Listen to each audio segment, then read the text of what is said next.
ក្រាំងដីមៀងដឹងរឿងខ្ញុំពិតរឿងស្នេហ៍អតីតកន្លងយូរឆ្នាំ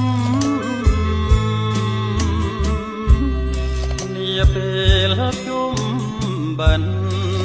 អូនភ្លេចបងចាំស្នេហ៍ព្រាត់ស្នេហ៍កម្មស្នេហ៍ក្រមអរាកាលនោះរូបយើងសាងស្នេហ៍ឧត្តម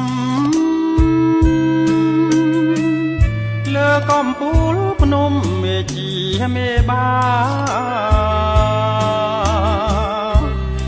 យល់ពិនចាចៅជួយធ្វើចៅមហាបាក់សីបាក់សាសូមខ្លួនជាភ្ញៀវ